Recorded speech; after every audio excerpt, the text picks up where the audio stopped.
तो क्या मोदी और शाह की उल्टी गिनती अब शुरू हो चुकी है? और क्या मोहन भागवत के आगे नतमस्तक जो है वो मोदी शाह अब हो चुके हैं? और क्या अब संघ की पसंद से ही जो बीजेपी की कमान है वो तय होने वाली है? और क्या मोदी जी के जो सबसे बड़े दुश्मन हैं संजय जोशी, वो ही बीजेपी के राष्ट्रीय अध्यक्ष बनने वाले हैं? जी हाँ, नमस्कार। नेक्स्ट 9 न्यूज पर आपका बहुत बहुत स्वागत है और मैं हूं आपके साथ वफा अब्बास। इस वक्त की सबसे बड़ी खबर आ रही है बीजेपी के राष्ट्रीय अध्यक्ष को लेकर। हालांकि ये चुनाव जो है राष्ट्रीय अध्यक्ष का काफी समय से लंबित चल रहा है। कोई भी फैसला यहां पर हो नहीं पा रहा है क्योंकि यहां पर मोदी शाह चाहते हैं कि उनकी पसंद का जो है राष्ट्रीय अध्यक्ष बने, लेकिन संघ प्रमुख मोहन भागवत ने यह साफ कर दिया है कि इस बार राष्ट्रीय अध्यक्ष तो संघ की पसंद का ही होगा, संघ की मर्जी का ही होगा, क्योंकि वो ये देख चुके हैं कि जो बीजेपी के अंदर जो देखा जा रहा है विरोध यहां पर मोदी शाह के प्रति, क्योंकि बीजेपी चंद लोगों में सिमट कर रह गई है। जो फैसले मोदी शाह लेते हैं वही फैसले सर्वमान्य होते हैं क्योंकि राष्ट्रीय अध्यक्ष भी इनकी पसंद का होता है। तो ऐसे में विरोध जो है बीजेपी के अंदर उठ रहा है और 2024 के नतीजों ने भी यह साबित कर दिया कि अब मोदी शाह की वो विश्वसनीयता नहीं रही है जो पहले हुआ करती थी। अगर यहां पर बीजेपी में मोदी शाह के पसंद का राष्ट्रीय अध्यक्ष बन जाता है तो बीजेपी को आने वाले चुनावों में नुकसान हो सकता है, ऐसा संघ का मानना है। तो संघ ने अपनी चाल चल दी और संघ यहां पर संजय जोशी के नाम पर मोहर लगा चुका है और यही वजह है कि प्रधानमंत्री बनने के बाद में पहली बार मोदी जी जो हैं संघ के कार्यालय पहुंच जाते हैं मोहन भागवत से मिलने के लिए, लेकिन उसके बावजूद भी कोई उस मुलाकात का निष्कर्ष नहीं निकल पाता है।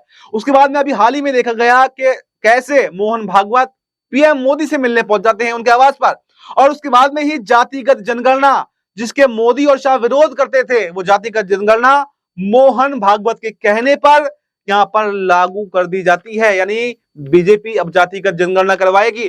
तो उसके बाद में सवाल ये उठ रहे हैं कि जातिगत जनगणना तो मान गए, तो क्या जो संजय जोशी के नाम पर प्रस्ताव यहां पर संघ ने रखा है उसको भी बीजेपी को मानना पड़ेगा, मोदी शाह को मानना पड़ेगा? और अगर उसको नहीं मानते हैं तो क्या बड़ा नुकसान यहां पर होगा?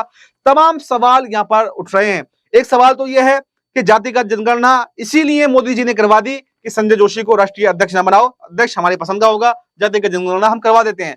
लेकिन कुछ राजनीतिक जानकारों का कहना यह भी है कि मोदी शाह अब पूरी तरह से नतमस्तक जो है वो संघ के सामने हो चुके हैं। अब संघ ही फैसला करेगा कि आगे क्या होना है और संजय जोशी ही नए राष्ट्रीय अध्यक्ष होंगे। यहां पर मोदी शाह की बिल्कुल भी चलने वाली नहीं है।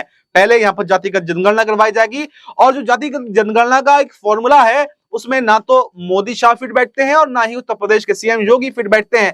तो बड़े उलटफेर करने की तैयारी में यहां पर संघ दिखाई दे रहा है। तो ऐसे में सवाल यह है कि क्या अगर संजय जोशी को कमान मिलती है जो मोदी जी के दुश्मन कहे जाते हैं, तो क्या बीजेपी में उलटफेर होंगे?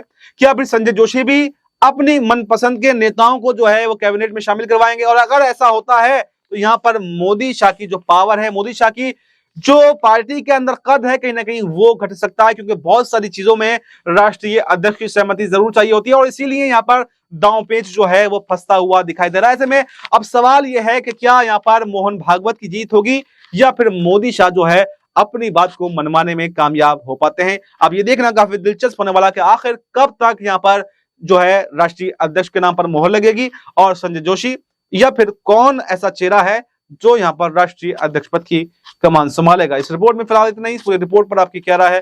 कमेंट बॉक्स में अपनी राय जरूर दें और हमें दीजिए इजाजत। नमस्कार।